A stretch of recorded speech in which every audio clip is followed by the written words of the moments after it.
Good morning, ladies and gentlemen.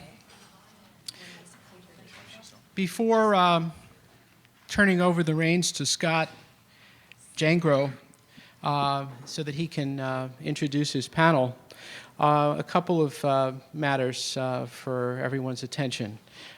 We are in session 8B, which is social media in niche markets. When you came in this morning, you should have received an evaluation form that looks like this. We would very much appreciate your completing this form. It's helpful to the conference as well as the speakers. Please don't use it as a small notepad, and please make a point to turn it in rather than leaving it on the table at the end of the session. There'll be someone posted here, probably me, and another gentleman where most of you came in, so please do turn them in. Without any further ado, I'd like to introduce Scott Jangro. Thank you. Good morning. For those of you looking at your programs and expecting to see Lisa Piccarilli up here, she had to cancel last minute, and I was pulled up from the minors and asked to moderate this panel. So I'm actually the moderator of this panel, and Stephanie and Joe, who will introduce themselves in a second, are the actual panel members. So I'm going to be kind of driving here and helping to facilitate questions and such. But if you guys could both introduce yourselves briefly and maybe answer the question, how do you define social media? And maybe in the context of niche marketing.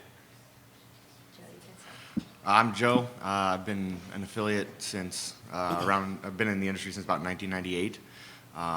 My specialties are, what I usually do is build smaller niche sites, usually based around data feeds. And I have a number of sites out there, and it's not really one main topic I focus on. I branch out and try all sorts of different markets, and just more and more recently, just seeing the shift to social media. In one way, it just helps diversify from relying on just one source of traffic. It helps expand just the conversation. And that's basically how I define social media, is just a platform for a conversation with customers and potential customers. And over the past couple of years, just seeing how it's totally changed how affiliates are marketing their sites and how they're driving traffic to the merchant. So it's not just search engine traffic. It's not just pay-per-click traffic. There's the whole market of social media now that needs to be focused on. Hi, everyone. My name's Stephanie Lichtenstein. I'm the president of Micromedia Marketing. Thank you so much for coming out. I've been in the industry for a few years, and my background has been as an affiliate manager. And then I really got into promoting all my affiliate marketing programs through social media and kind of fell in love with social media. I still really love the industry, so I'm very heavily involved with working with a lot of merchants and affiliates. And I'm going to be speaking more from the merchant side, whereas Joe will be speaking more from the affiliate side. And when it comes to social media, I think that it's really about, no matter what you're representing or what niche you're representing, it's about making yourself the expert in that niche and making yourself very available to have conversations with people in that community. All right, thanks. And just to introduce myself briefly, again, my name is Scott Jangro. I have been in the affiliates industry for several years, and I'm a publisher, affiliate, and more recently, my company is launching a digital curation publishing platform. And if the words digital curation don't mean anything to you, there's actually a small part about that in the presentation, so I'll explain that in a bit. My Twitter name there doesn't really have a .com on the end of it. It's just Jangro, if you want to follow me there. But so I define social media as a pain in the butt. Excuse me? No, but seriously, there's probably some people in this room who agree with me. Joe and Steph are thinking, why do we invite him? But probably people here feel like it's a waste of time, maybe not effective. Don't have time to keep up with it. Personally, I hate Facebook. And You know, that's my personal feeling about it. Being a marketer, though, I know that it's critical to the success of a marketing effort. I actually like Twitter, but as a consumer and to find cool information and talk to people, but I don't like to market, you know, to my friends and followers on Twitter. But I know there's gold in those hills, right, guys? And Yes. that's what we're here to talk about. So in that vein, okay, so this slide is here. I don't think this is working, but if it is, you can give it a try. We'll have questions at the end, and they'll accumulate here if this is working. I heard that it wasn't working. Jim Kukral in the keynote this morning said that it was. So give it a try, and if there are questions there, we'll grab them. And there's a microphone as well. So, yes. They can't actually see you. The laptop's bigger than the Oh, me? Oh, Steph. Oh, hi, here I am. You don't need to see Steph. I'm micro, that's the thing. So let me ask you the first question. Why should people care about social media? Well, Scott, I remember a long time ago, I think you wrote a blog post about how you hated Twitter, and now you're saying that you love Twitter, so people can be converted. But the truth about social media is that you have to be there. So as a brand or as a company, if you're not there, people are still going to be talking about you. So your customers are going to be saying things about you. So it's pretty important to keep an eye on specific keywords in real time that people are saying about you. And if you're not there, your competitors are there. So it's kind of like whether you like it or not, it's going on and it's continuing to evolve. So I think it's very important to be there. And it doesn't necessarily have to be, like you said, the part you don't like about it is people really, you don't want to market to your friends. Well, social media is not about straight up marketing to someone and just trying to hard sell them. That's not what it's about. It's more about conversations and making connections with people. And when I mentioned making yourself out to be the expert, you know, you could share tips with people, and you can post up videos and do things like that that are more interactive and engaging than actually pitching someone. And main reason is that's where people are. I mean, you see the millions and millions of Facebook and Twitter accounts. Those are potential customers that you need to tap into. It's where people are talking. It's where people are conversing. It's where people are sharing about products. And if you're not on there, you're missing out on all those eyeballs, on all those people making decisions, making buying decisions, and making important decisions in their life. They're making it through social media now. And that's how you can get feedback. You can get a conversation going about whatever product it is you're marketing. And you can get it targeted down to small niches. You can only get followers that are only interested in the one particular group of products you're trying to sell. And you can target your messages specifically towards those people. You don't have to just broadcast a huge message out to everyone. You can set up Facebook account pages and Twitter accounts for just your niche and only target those people. And it gets a good response because you're telling them what they need to hear. You're telling them what they want to hear. If they're following you, that means they want to know what you have to say about that product. So it's cost effective. It does take time. It does take effort, and it's not easy. But there's really no barrier to entry. You don't have to spend $20,000 getting a site set up or anything like that. It takes 5 minutes to create a Twitter account. It takes a couple minutes to create a Facebook page. So you can be up and running with it fairly quickly. There's a lot of work ongoing to keep it going well. But to get it started, it's a pretty low barrier to entry. Yeah, I agree. It's pretty cost effective. What really it takes is your time. So if you really sit down and make a good plan of action before just going into it, if you just go on your Facebook and Twitter every day and you just think of random things to post, but you don't really have a strategy or a plan around that, that might take you longer time. It might not get you very far. But if you sit down and put a good plan together and stick to it, the day-to-day management of that is not too difficult. And also seeing how it constantly evolves, how it constantly changes. When Facebook started, it was only college students, and then they opened it up to everybody. So that changed how you have to use it. With Twitter becoming more and more popular, it changes how you have to use that. Now Twitter allows to have their own image service, so you don't have to use something like TwitPic or Lockers or any of those. So it's always changing, and I mean that's part of what makes it fun is you're constantly having to learn new stuff, but it kind of makes it annoying sometimes where there's always a new platform or a new method coming out or new terminology they have to keep up on. So how many people are using social media? A lot. A lot. Yeah, I mean, there's a lot of crazy stats out there just showing how popular social media is. On this slide, the thing that stood out to me most is 1 in 8 couples married in the U.S. met via social media. So it's not just people talking. It's not just people sharing pictures of their dog. People are making important decisions based on social media. They're getting married based on social media. So if they're making decisions like getting married, they're making decisions to buy a new pair of shoes, to buy a hat, to buy a plane ticket, or whatever it is you're trying to sell them. So it's not just people sharing pictures and videos of guys falling downstairs or whatever. They're making important decisions based on what they see in social media. And there's 60 million status updates that are happening today. So that's a lot of people spending a lot of their time on Facebook, and that's a good place to market to them. So if you're trying to market your website or do something else, it's a good place to put that in front of those people that are spending a majority of their day, maybe even while they're at work, sitting on Facebook making updates, and it's a good place to market yourself. Yeah. And there's more people gathered in one place on Twitter or Facebook or wherever than you'll ever see in real life. There's no time where there's going to be 1 million people all in one spot. But, there's 1 million people on Twitter all the time. There's 1 million people on Facebook. So that's where people are, and that's where your message needs to be if you want to reach them. And I wanted to show a video, and this is where a lot of the stats came from. So if you have time later, if you go on YouTube and you look up Social Media Revolution 2, you'll see it's like a 4-minute video, and it shows some of these statistics, but it really shows you what's going on social media. All right, I'll keep using Facebook. I'm not going to poke you back, though, Steph. Aw.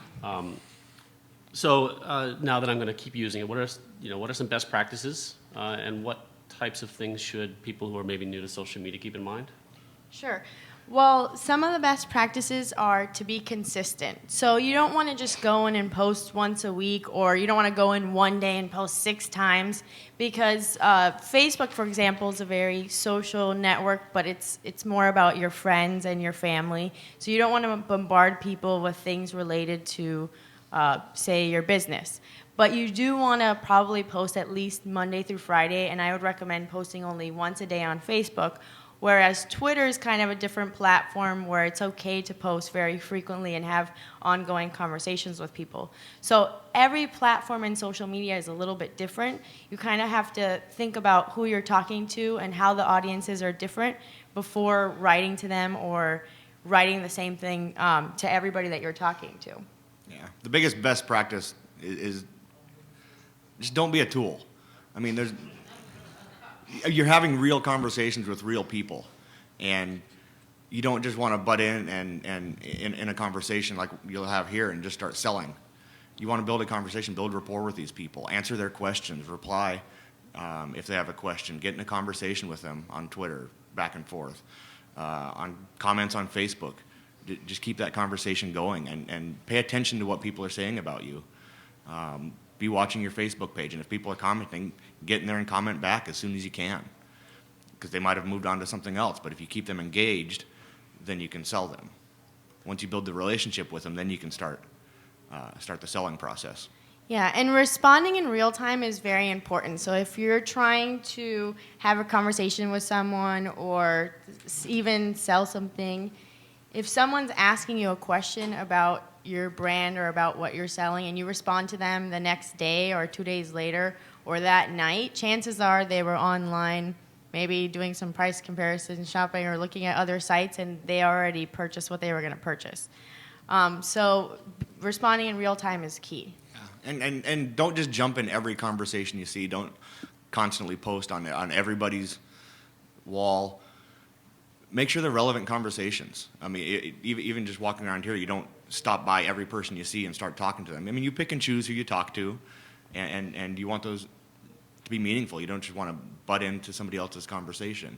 And it's the same with social media. Too many people don't see it as real people on the other end of the conversation. And a good way to pick and choose who you want to talk to is to follow niche keywords or follow what your competitors are doing, see who's talking to them. And when you follow niche keywords for whatever, say you have a site that's related to sports and it's a specific football team, you can follow that keyword like hashtag Let's Go Heat and see everybody that's a fan of the Miami Heat, everybody that's watching the game, everybody that's talking live about it, and those are the kind of people that you want to target a conversation with.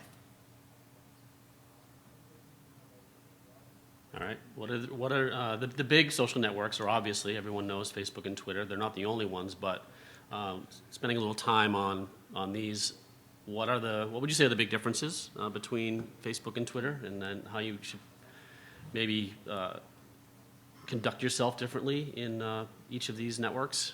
Yeah, it does pay to know what social network you're dealing with and what the demographic of people you're dealing with is. Facebook seems to be more friends, more family, more people you actually know, and there's people that like your page.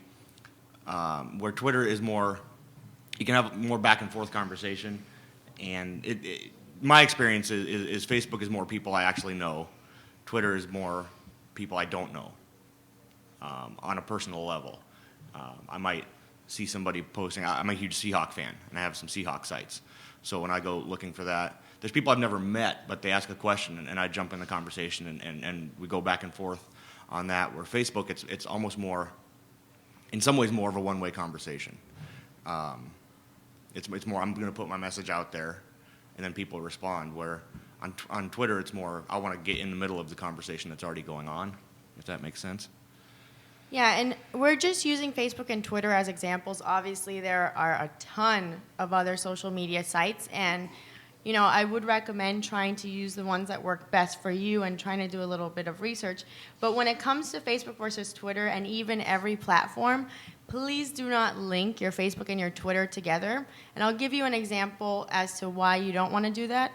So my name is Stephanie Lichtenstein, but on Twitter it's MicroSteph. So if you just linked everything together, I wouldn't have realized on Facebook that you were linking to my name. Another thing is on Twitter, you can talk to anyone without having to follow them or be their friend. But on Facebook, if you want to link to another fan page to get yourself more exposure, you have to go and manually like that fan page. Whereas on Twitter, you can just say @Affiliate Summit, and it'll go and link to them without you even having to follow them. So that's something to keep an eye on, because the more connections you can make with people and the more you mention other people, the more they're going to talk about you and the more exposure you're going to get. But you can't do that by just linking everything up together. Yeah, and like Steph said earlier, on Facebook, 1, 2, maybe 3 posts a day is good, where on Twitter, you might get 20 or 30 going. As you're responding to people and following hashtags and at replies to people. Twitter in some ways is more engaging of a conversation, and Facebook is more of And a simple another conversation. thing is you have a lot more space on Facebook than you do on Twitter, and you can show images, and it's like a little bit different than how you would post it on Twitter. But on Facebook, I would say just post once a day when it comes to a fan page. Your personal page, you can post a little bit more, but people get really turned off and easily can unlike your page if they see you several times in their news feed when they really want to be seeing more personal things. Now, something that's important about Facebook particularly is that if you've got a fan page or a profile and people following you on there, everything you do is not going to necessarily appear on their walls, right? So that's the game, is to get the stuff that you post to appear in their profiles, and more importantly, to get the stuff that you post to appear in their friends' profiles because they've interacted with it, right? Do you guys have any? The reason is that Facebook does some analytics. It's called EdgeRank. It's kind of like PageRank with Google. It has algorithms, and it looks at the interaction rates that people have with your posts, and if you get a lot of interaction in the form of likes and comments, those things that you post will get pushed out to your friends' walls and their friends' walls. What kind of tips do you have for getting good interaction? I'll give you a good example that I just saw last week, and I really loved it. Domino's Pizza posted on their wall, and what he was saying is the more likes you get, the more comments you get, the more you're going to get pushed up in the news feed, the more people are going to see what you're saying. So Domino's Pizza said, click like if you're happy the kids are going back to school. And they had something simple like that. And social media can be really fun and simple, and even asking questions or having fun with it is fine. And that's a good way for them to be now pushed up into people's news feeds more. They got thousands of likes and comments just based solely on that post. So I thought that was a pretty good and engaging. It was a good, timely post since the kids are going back to school. Yeah, and also ask questions. Like I said, for a Seahawks page, you might ask who's going to the game this weekend, and see how many replies you get. Where are your seats at for this weekend? Who's your favorite player? What was the best play from this last week's game? Who's the MVP of this last week's game? Ask questions, and that's going to get people talking, and that's going to help push up the EdgeRank too. And what Scott was talking about when he said, mention other people or other companies, what really happens with that is, say you're going to mention a brand that's Tommy Hilfiger, and he has 2 million followers on his Facebook page. You only have a few thousand, but you like his page, and then you write something and you actually link to his wall. You're going to show up on his wall, where now you get a lot more exposure. So it's worth taking that extra minute or two to find the fan page, link to it, and get more exposure for yourself. I'd say I'm just starting out and I have no followers, or maybe I've created a new Twitter account because let me set up a separate account for another website or a brand that I have. What are some of the things that I can do to ramp up my followers list? One of the methods I use is to interact with the leaders in your niche. If you do hashtag searches and keyword searches, you're going to see the people who are talking. You might not see it the first time you search, but if you keep an eye on these searches, you're going to see the people that are talking the most on Facebook, the most on Twitter, and you want to follow those people. You want to interact with them. You want to ask them questions, respond to their questions when they ask something, and start building a dialogue with them. Don't just jump in every stream that they're involved with somebody else and push your way into that, but just build a conversation with them, and other people will see you talking to them. Other people will see you showing up on their fan pages, and they're going to start following you. A lot of these niches, you're not going to get 50,000 likes. You're not going to get 20,000 Twitter followers. If you get a couple hundred that are interactive with you, that you can talk to, that's good. Those are 200 potential customers who want your product, who want what you're selling.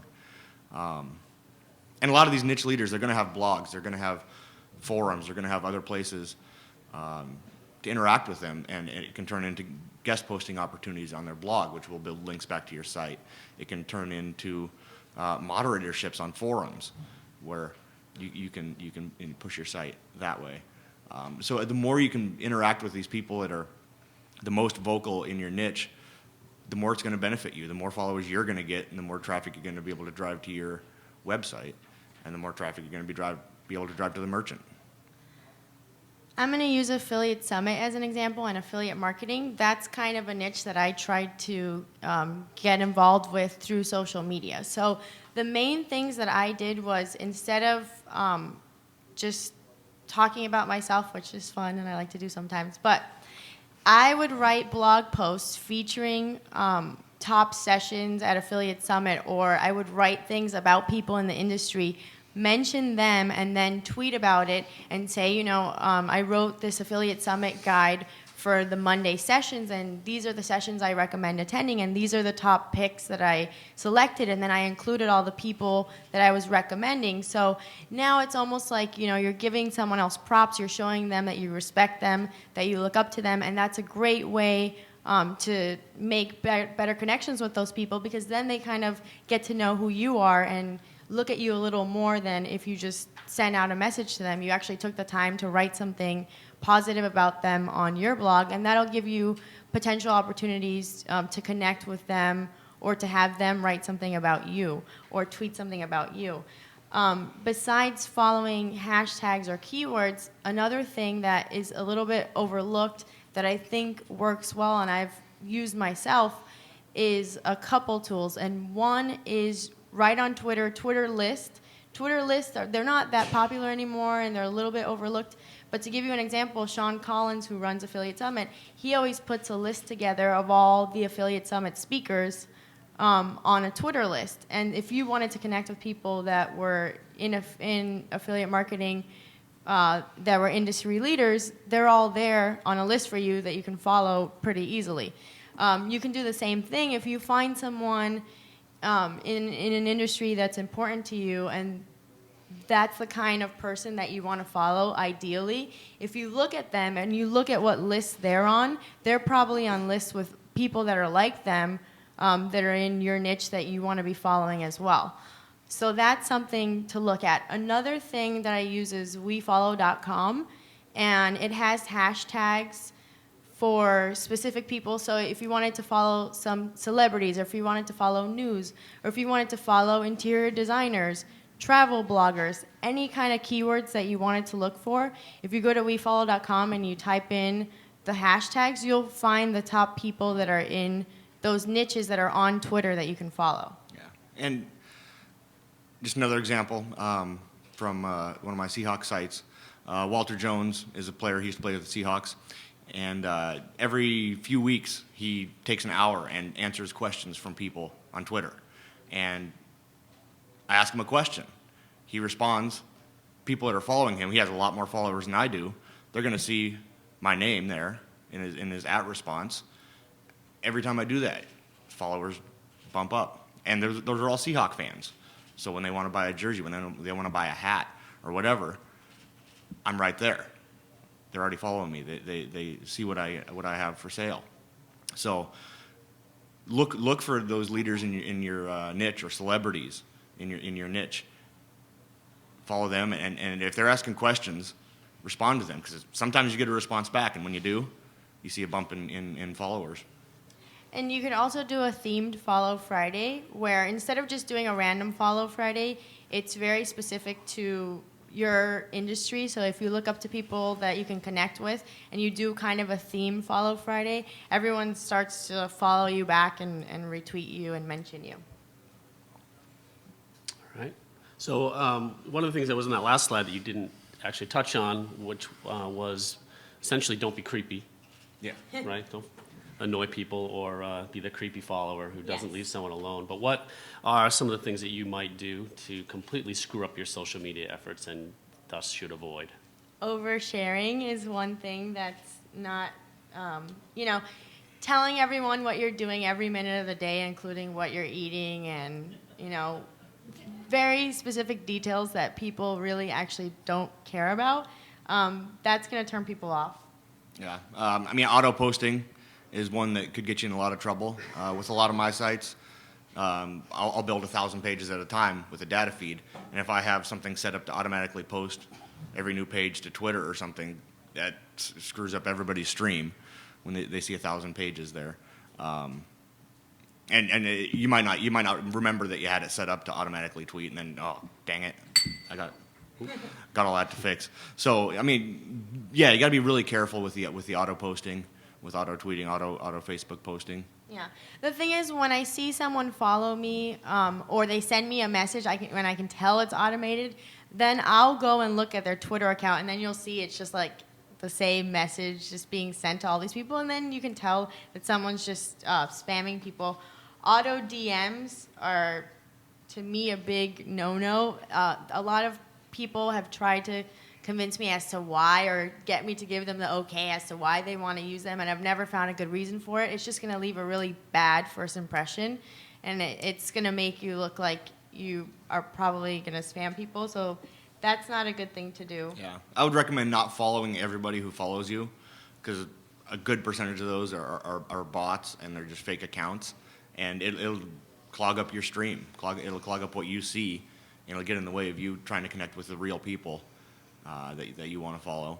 And also stay up to date on the conversation.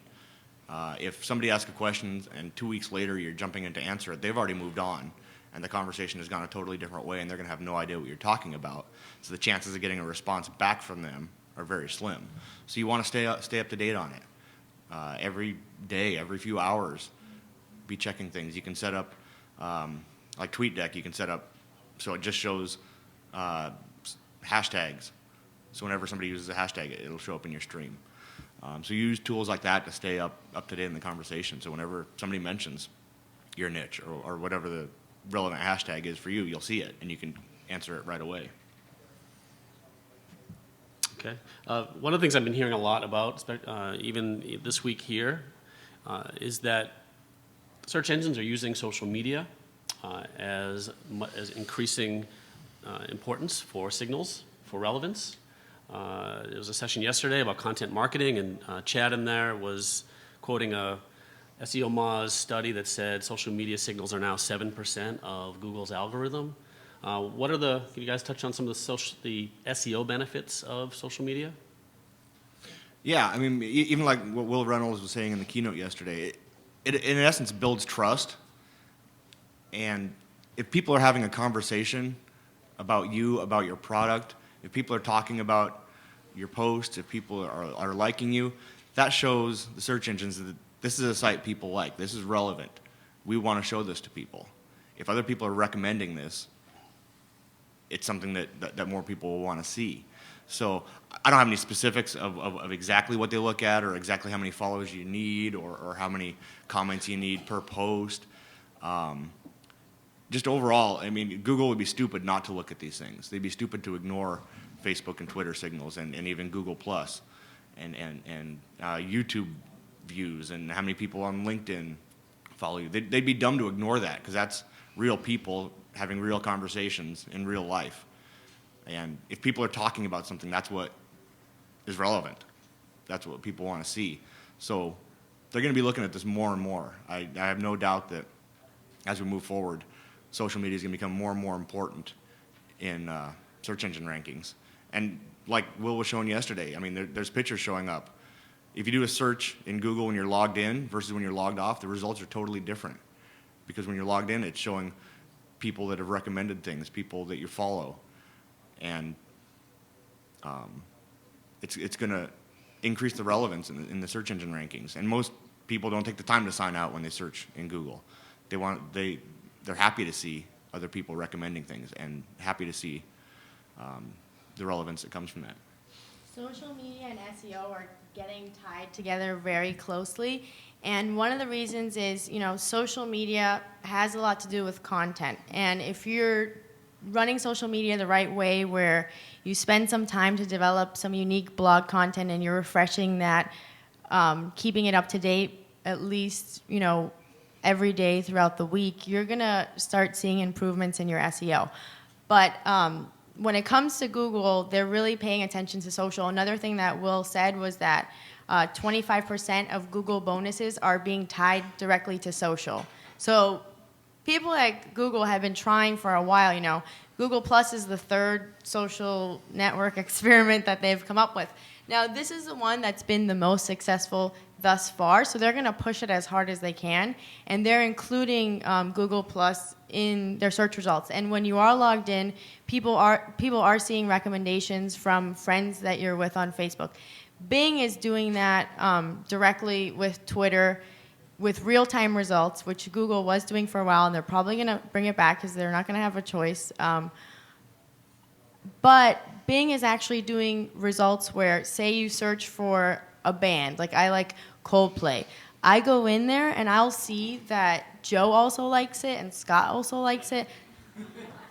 Oh, I do. They're a good band. I like Coldplay stuff. Thank you. Thank you, Scott. That was so mean. Okay. So anyways, people, when they're buying something, are affected by what their friends say, and they're more influenced and more likely to purchase something if their friends also like the same thing and also recommend the same thing. And that is coming up in search results, and Google's looking at it, and it's going to come up and be even more integrated as things go. But I would pay attention to Google Plus, and I would at least sign up and be a part of it because it's gonna be there for a while. And there's other platforms that are important besides just Facebook and Twitter. If you do a search nowadays, a lot of times you see videos that show up. If you're searching for a restaurant, the first page is almost all Yelp and Urban Spoon and Chowhound and these different review sites like that. That's also a part of social media because it's people conversing about a product. So it's becoming more and more of an SEO importance. Yeah, and YouTube is the #2 search engine after Google, so that's something to keep an eye on too. Yeah. Right, so there are other platforms Yeah. in the social media space. You want to touch on some of the other ones, and should they be used? Should they be ignored? What's the... I mean, a lot of it depends on your market. You have to find where your customers are. You have to find what they want. There'll be some markets where they're going to want videos. They're going to want to see product reviews. They're going to want to see somebody actually physically using the product. And that'll be much more effective than a like on Facebook. There'll be times, like with restaurants. I mean, they have to be on Yelp. They have to be on Urban Spoon and these restaurant review sites now. Otherwise, nobody's going to find them. If you're in New York and you're searching for a pizza place, that's what's going to come up, is those results. If people like pictures, Flickr is going to be important, and places like that. If it's more of a business-oriented thing, then you look at places like LinkedIn. And even beyond just those main sites, forums are still a great form of social media, because that's people having back-and-forth conversations. There's content curation platforms, which Scott can talk a little bit about. But you have to pick the platform that works for you. You have to pick the one that your customers are going to be at. You're going to have to pick the one where you can best connect with them. For what I do, Facebook and Twitter and YouTube are probably the 3 biggest ones. And there's also some niche forums. I do a lot of sports stuff, and there's sports forums everywhere, and even just different sports blogs where you can comment and answer questions and connect with people that way. And I agree with him. You need to pick the platforms that are right for you. Not every platform is going to be good for what you're doing. So if you have the opportunity to do video, it's still pretty untapped where not everybody takes advantage of that. And it's not something that you have to do that's very professional, that's going to take you a lot of time. You can just have something like a flip cam and do a video that's 30 seconds to 2 minutes, and you're going to get a lot more people spending a lot more time on your website. They're going to find you through good keywords on YouTube, and then in the description, you can write a little more information and then put a link back to your website and get more traffic to your website that way. So I highly recommend YouTube and doing more video. If you're not camera shy and you want to put a little more time into it, you'll get a lot back.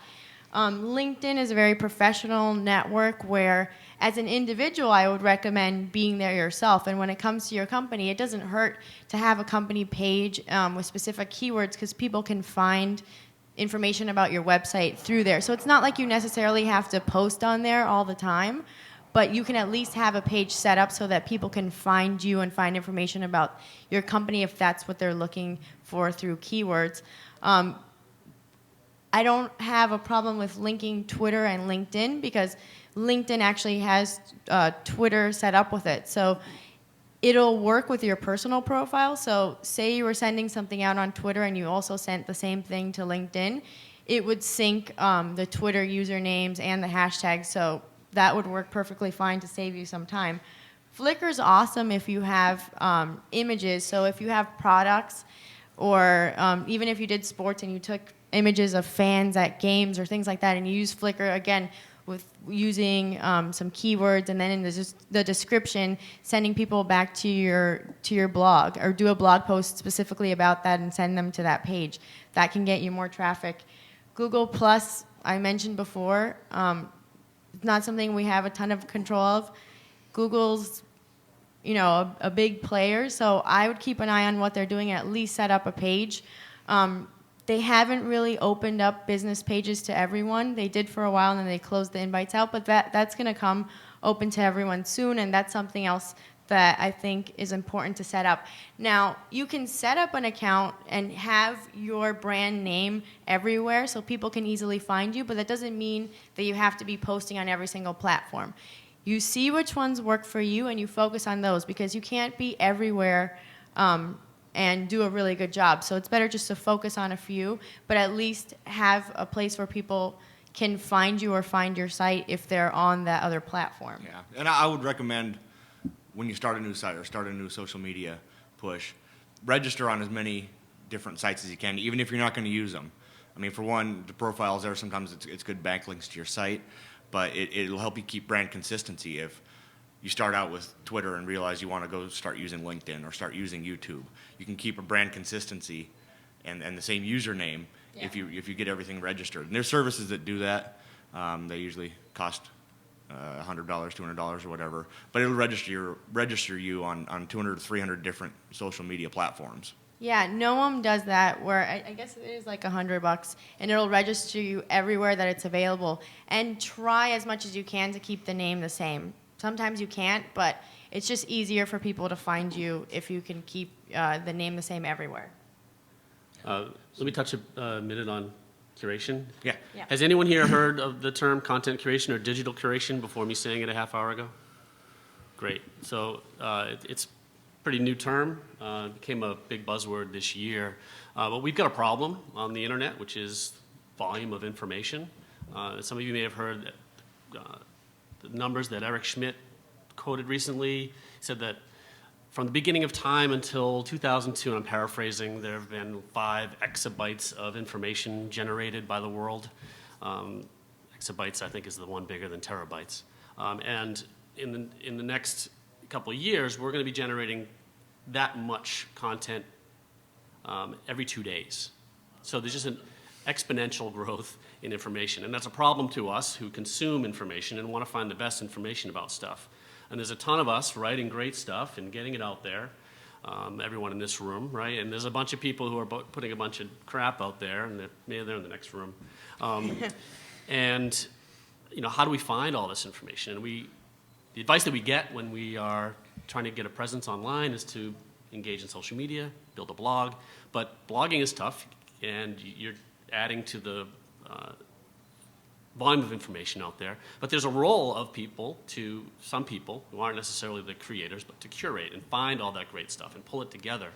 And there are, just like the traditional definition of curator, someone in a museum who's finding all the great artwork, bringing it into a gallery where people trust that person to show them the best stuff that's out there. And there's a role online for that as well. And people do it all the time, and people have been doing it for years, and people do it on Twitter and Facebook and just post links that they find interesting to their followers. And if they do a good job, they get a lot of followers.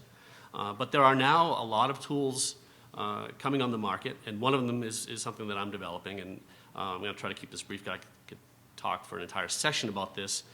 Sharist is the platform that we're developing on this, but there are lots of tools out there. Scoop It, Curated By, Curate, Storify. All these tools facilitate this effort of curating. They provide discovery tools that allow you to find all these things and tap into RSS feeds and Twitter searches and YouTube feeds and to be able to find all the best information. You can just bring in your own sources and RSS feeds, discover all this stuff, and you bring it together. You publish it on your own page or your own site on a topic that you're particularly interested in, and that's the niche market piece of it. And from there, you're building your own resource, right? So there's a problem with social media where you're finding all this great stuff and you're just dumping it out into the stream, and it's gone in 10 minutes, right? So pay yourself first. Find all this stuff, build a site out of it, and then distribute it out. And these curation tools more and more have tools that allow you to, once you bring them in and post them, you can distribute them out to your Facebook fan pages and your Twitter accounts and Tumblr and WordPress and LinkedIn accounts. So do yourself a favor, check out curation as a publishing model. If you're finding yourself that you can't write a blog post every day because that's just too much pressure. If you're better at finding stuff, it's a great alternative to blogging. So people use Tumblr and WordPress for this, but these tools are much more specialized. Yeah.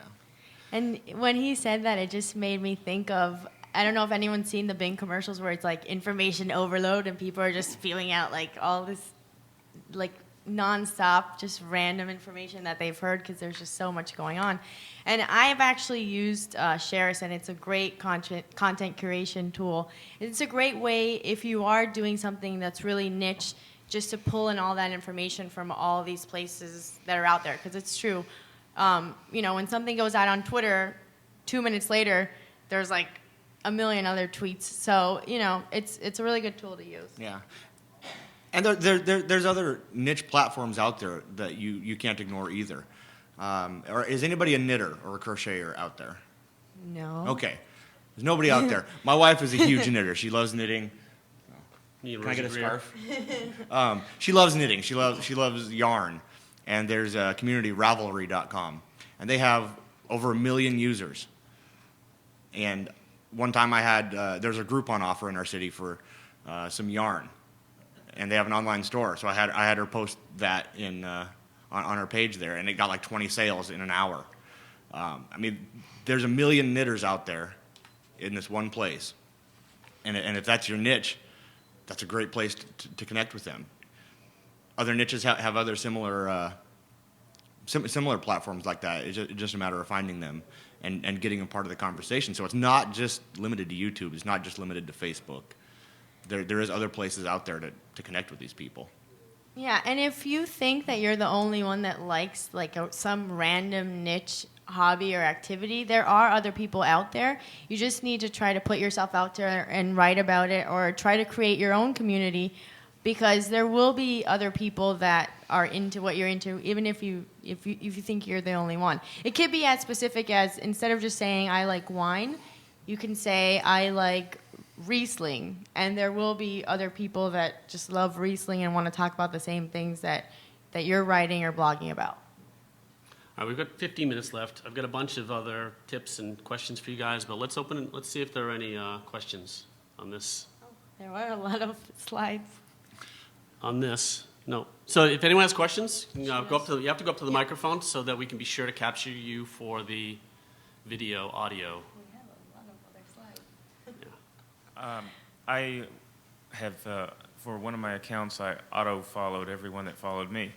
So now there's a lot of bots in the account. Are there any tools that are good at sniffing out the bots and unfollowing those for Twitter?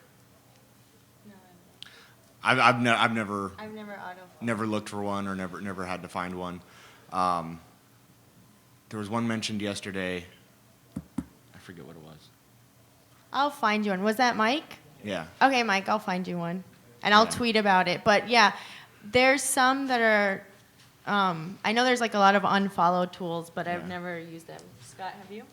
No, I just usually do a purge like once every year and start Yeah, fresh. spring cleaning. It's very But I'll therapeutic. find you one, Mike, and I'll tweet it to you.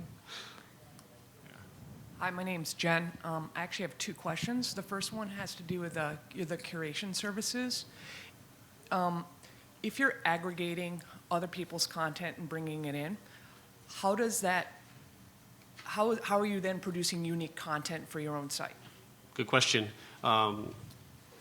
Yes, if you're just pulling in other people's stuff and just posting it, that is not very unique, but the act of pulling it together and putting stuff together in a collection of great resources, like 10 best blog posts or videos or pictures about a particular topic, that in itself is unique content, and you should try to add your own perspective to it. So as the expert, and to establish yourself as an expert in a particular niche, add your own perspective to it. People will appreciate that, and that's the unique content.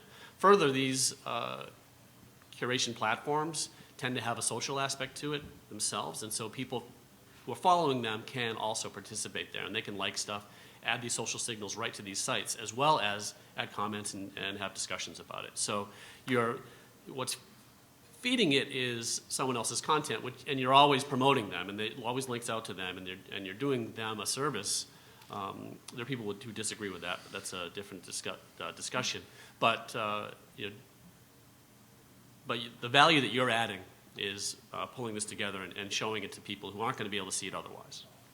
Okay. And a lot of those platforms have places for you to add your own thoughts on the article, or your own comments, or your own spin on it. So take advantage of those. So it's not just this other person's article there. It's the other person's article with how it relates to you and how it relates to your site. Okay. And then second question, unrelated.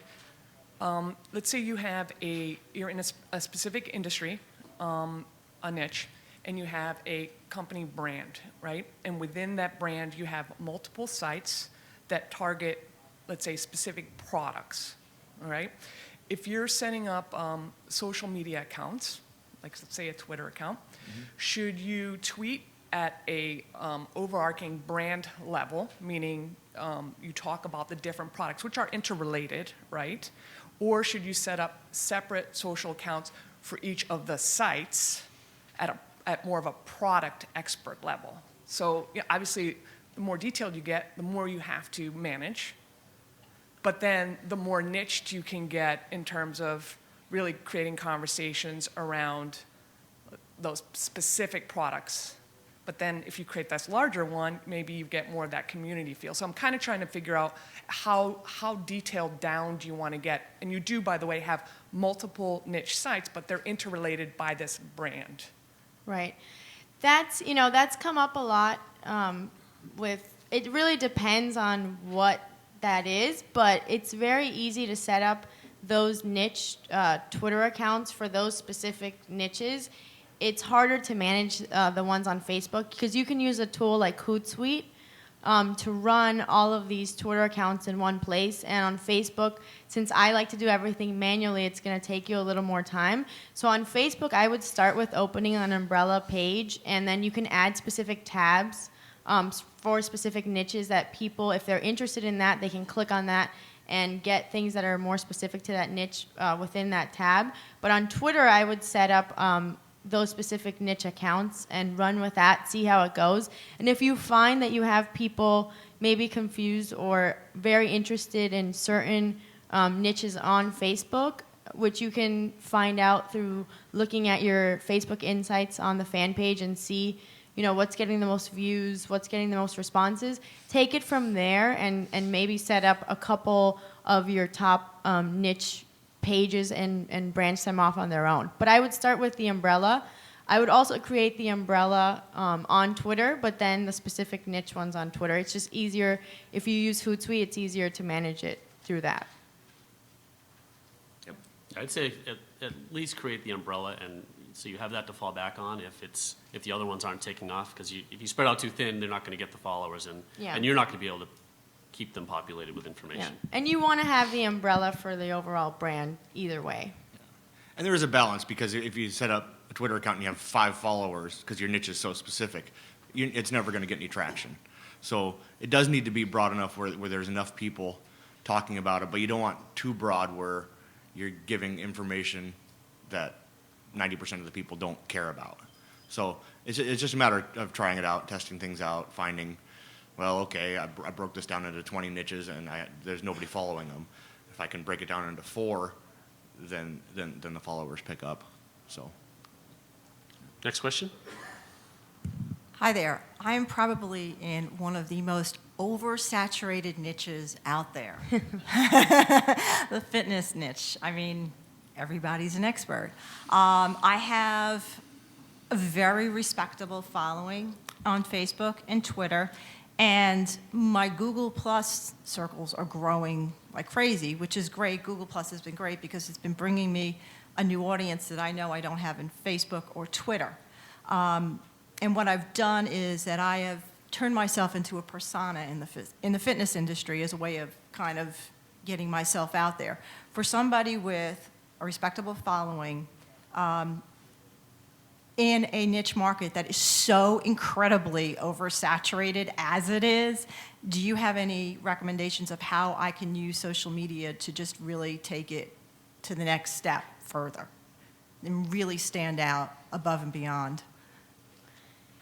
What is your goal with this? Do you do things on a big level where you want to do like events, you want to do like a book, or what is it that you're trying to sell people? Okay. Well, right now, what I have been doing, I've been using social media as an affiliate, and okay. I mean, I do have a list, but I have discovered that I generate more sales on Facebook, status updates, and tweets talking about a product, recommending something, and I'll just use my affiliate link directly out there. And now that I've generated, I'm a person that people trust now, they look up to, I'm respected by, not only my followers, but my peers in the industry, and I've kind of taken the step of putting myself out there as an expert or a messenger, as Brendan Burchard would call it. The next step is to do a ClickBank ebook. And then again, there's how many fitness ClickBank ebooks are there out?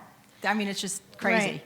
But it sounds like you do already have a pretty good following, so doing a book would be a good idea. And another thing I think you would be good at, from what I can see from here, is you like to talk about it and you're passionate about it, so doing some video will get you, I think, pretty far. I don't know if it's something that you've thought about doing before, but I think it would work well for you. In social media, you already have a good following, but it's kind of like, what do you want them to do from there? And a book is great, but I think video would also do really well for you. Yeah. And video, it's going to engage your customers more, where they might take 5 seconds to read a Facebook post, but if they watch a 3-minute video of you showing how to do a certain exercise or how to prepare a healthy meal or whatever it is, that's going to keep them engaged. That's going to keep them tied to you more and more. Not only that, but as an affiliate, there are tools like in some networks, like in Carousel, you can make a video that has, all the links tied to your affiliate program right there, and it's pretty easy to make those videos. Okay. Yeah, and it sounds like you want to just get your lists bigger on Facebook and Twitter. Start to look at some of the techniques that are out there for marketing yourself on these platforms, like we talked about earlier. Engage more, with using the techniques like asking people to click the like button right in your wall posts and your fan page posts. Engage and get people to engage with your Facebook activity. Your goal is to get if you've taken you might have noticed that you see on your fan page posts there's some stats on engagement, and it's a percentage. Try to get that up to 1%. And if you're not, if you're down at like a fraction of a percent, you're not doing a good job. So see if you can get yourself up over 0.5% to 1%, and then you know that people are engaging, and that's how you're going to get on. You're going to get the multiplication factor of your stuff getting out to your followers' friends, and that's where you're going to get the more reach and more followers that way. And a lot of people have success with Facebook ads. And it's in a niche like yours. It's also, I'm sure, I see them. All the fitness ads on Facebook too. Yeah. So, but take a look at those. Start to look at the small things you can tweak and test to get more exposure. Kind of working the optimization techniques that you can use on your posts. Okay. And if you're just looking to build more followers, contests work great for that. Wildfire has an application that easily allows you to run contests, and people have to like you to be entered. So, things like that can help grow follower lists. Okay. Awesome. And like you said, Facebook ads is a great way to build up your likes on Facebook. And depending on the niche, fitness might be a little expensive, but depending on how you target it and how well you narrow down your demographics, they can be, you can get followers for a penny or two. Okay. So. Awesome. Thank you so much. Appreciate it. Thank you. All right, we have just a couple minutes left. Maybe time for 1 or 2 more questions. Okay, so first of all, let me just admit that I'm way behind the curve on this whole social media thing. And even worse, I'm too antisocial to talk to people about what their favorite player is or that kind of juvenile nonsense. Well, there's your problem right there. Be too honest. Could you just talk to us a little bit about hiring help in our businesses to do this? Like, for example, what type of qualifications are you looking for in people? What type of job postings? How do you go out and find people to help you with this if you don't want to do it yourself? Steph? I don't want to be self-promotional, but my company does that for people where it's outsourced social media. But the kind of person I would look for hiring is someone that could be a little younger, looks like they're social media savvy. It's not rocket science. They just have to be excited about it and be willing to learn. So, they could either be trained on the best practices. The most important thing is that they get your brand, because you can't just put anyone out there to represent you and to say things on behalf of your company, because what happens is people don't know who's running it. So it can come off in a really bad way. So you have to make sure whoever's running it understands what they can and cannot say, understands what kind of tone they're going to speak in, understands what kind of audience they're talking to, understands the best practices, and someone can learn in a fairly short amount of time how to do that, or you can just hire someone out to do it for you as well. Now, one thing that we've done successfully is keep an eye out for people who are passionate about the particular subject that you have a website about. So if they're engaging with you and they're following and they're talking, and you see that they're the type of person who would do this stuff for free anyway, talk to them and see if they're interested in working for you. And we've hired community managers like that for some of our niche sites that, for example, women's shoes that I have zero interest in, but I have a website about it. So we found someone who was super engaged, and she was fantastic. And we had her working for us for a couple of years doing social media. You love women's shoes, Scott. Don't lie. Anyone else have any questions? We didn't have a chance to finish our slides, so will they be available? I think they will, or we could Okay. you could make them available. Yeah, I can make them available on my site. There's a few more slides we didn't go over that had to do more with like developing a real strategy and different things that you can do on the day-to-day basis to give you some ideas. Yeah. But yeah, we had quite a few slides, so Yeah, so that's it. Thank you very so much for coming out. Thank you. If you have any questions, we'll be up here. Come up and talk to us.